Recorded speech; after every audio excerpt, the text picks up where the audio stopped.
Halo guys, balik lagi bersama saya Medical Shock ya, dan kali ini kita akan membahas tentang dermatoterapi ya, tentang penyakit kulit, pengobatan topikal, bahan dasar vehikulum ya. Yang pertama ya, kita langsung aja ya ke penyakit kulitnya. Jadi untuk prinsip dermatoterapi itu dia kalau pada penyakit kulit itu dia utamanya ada tiga ya. Ada topikal, sistemik, dan intralesi. Ini utamanya kalau pada pengobatannya. Di pengobatan lain bisa dilakukan radioterapi, sinar UV, laser, krioterapi, bedah laser, dan scalpel. Untuk pengobatan topikal itu dia ada dua prinsip yang harus dipegang. Yang pertama tuh dia bahan dasar atau vehikulumnya, kemudian bahan aktif. Ya, jadi dua prinsip ini yang harus dipegang kalau misalkan membuat racikan seperti salep, krim, bedak kocok gitu kan, ya pasta gitu. Kemudian selanjutnya kita pertama-tama ke bahan dasar dulu ya. Kita fokus ke bahan dasar atau vehikulum ya. Jadi vehikulum ini dia untuk mentransport obatnya itu dia ke kulit ya. Itu pakainya kayak misalkan kayak bisnya gitulah. Mau pakainya tuh apa gitu ya buat sampai ke kulit kita gitu kan. Nah itu dia vehikulum itu dia terdiri dari utamanya tuh dia ada tiga juga ya. Ada cairan, ini ada bedak sama ada salep ya, ini ada cairan, bedak, salep. Kemudian kalau misalkan campurannya dua atau lebih, itu dia ya udah kita lihat aja nih gambarnya. Kalau misalkan dia cairan sama bedak, jadi bedak kocok. Ya, kalau misalkan cairan sama salep jadi krim. Kalau bedak sama salep jadi pasta. Kemudian kalau misalkan cairan, salep sama bedak jadi liniment. Gampangnya gitu aja. Kemudian untuk pedoman perawatan kulit itu dia dibagi dua juga, ada dermatosis basah sama dermatosis kering. Kalau dermatosis basah biasanya tuh dia untuk lesi-lesi akut, jadi ya lesi-lesi basah gitulah ya. Kalau dermatosis kering itu dia biasanya lesi-lesi kronis kayak lichen simplex kronis, psoriasis yang udah kronis ya, ya atau ya misalkan penyakit-penyakit kronis lainnya ya. Kemudian kalau pada dermatosis basah itu dia dipakainya tuh dia bahan dasar cairan atau basah ya. Jadi untuk mengubah kulitnya dari kulit basah menjadi kulit kering, misalnya kompres terbuka. Kemudian untuk dermatosis kering itu dia biasanya dia bahan dasarnya padat atau kering, misalnya salep. Nah, selanjutnya untuk bahan dasar vehikulumnya ini kita bahas satu-satu ya. Ini mulai dari solusio sama tinctura ya. Ini dari cairannya. Cairan itu dia terdiri dari dua, ada solusio sama tinctura.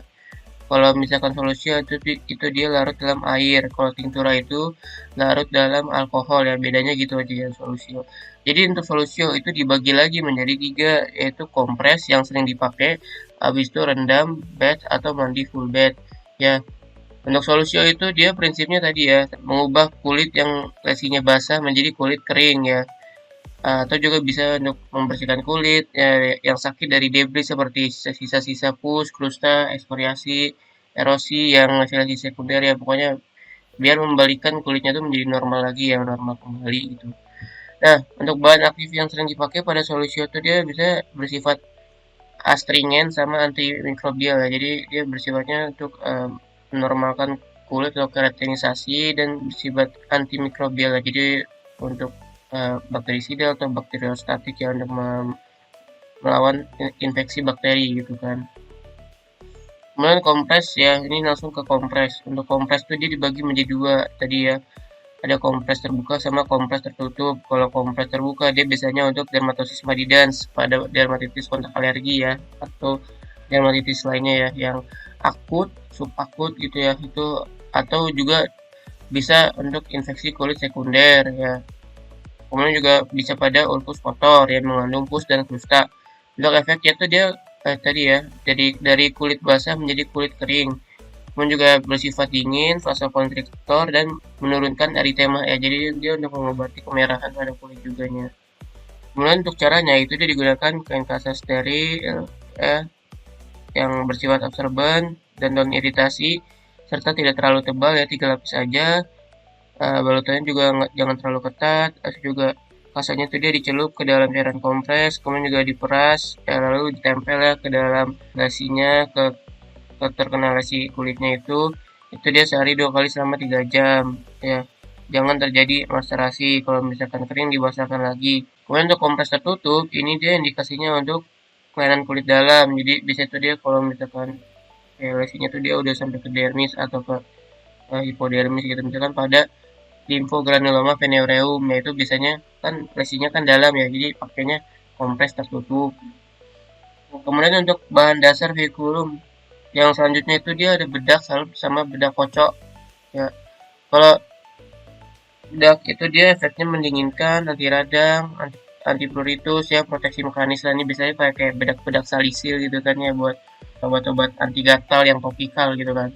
Nah, itu dia indikasinya tuh dia dermatosis kering untuk mempertahankan vesikel atau bula agar tidak pecah. Kontraindikasinya tuh dia dermatosis basah dengan infeksi sekunder. Kenapa? Karena kalau dermatosis basah itu dia lukanya basah. Jadi tidak bisa untuk veikulum yang lesi kering gitu ya gampangnya ya. Kemudian untuk salep itu dia bahan dasarnya tuh dia bisa utamanya tuh dia vaselin, tapi juga bisa lanolin atau minyak. Untuk indikasinya dia dermatosis kering atau kronis ya, dalam, bersisik dan berkrusta. Kontraindikasi sama kayak bedak, dermatosis madidans atau bagian-bagian berambut. Kemudian bedak kocok ya, ini bedak kocok nih dia campurannya tuh dari air sama bedak ya utamanya, tapi juga ada mengandung gliserin. Kemudian juga indikasinya itu dia dermatosis kering, superficial, atau sama subakut nih ya.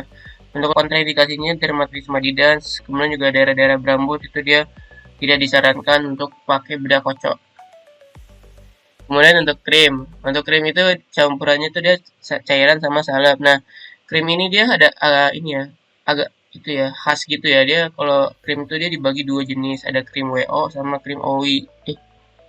Gitu. Kalau WO itu dia mengandung airnya tuh dia di dalam, gampangnya minyaknya tuh di luar. Kalau OW, minyaknya tuh dia di dalam, airnya tuh dia di luar. Karena kalau W itu kan water, O itu oil ya, ointment ya. Jadi dia W itu dalam, O itu luar. O itu dalam, W itu luar gitu ya. Kalau misalkan nanti baca-baca komposisinya pada krim. Kemudian untuk indikasinya itu dia untuk kosmetik, dermatosis subakut dan luas dan daerah berambut. Kontraindikasinya sama ya, dermatosis madidans. Selanjutnya untuk pasta, dia campuran homoklin, bedak, dan vaselin. Untuk indikasinya itu dia dermatitis agak basah. Kontraindikasinya dermatosis eksudatif, kemudian juga di daerah genital tidak disarankan atau tidak dibolehkan pakai pasta. Selanjutnya linimen ya, campuran cairan bedak sama salep. Ini sih biasanya jarang dipakai ya untuk kasus-kasus tertentu ya pada linimen.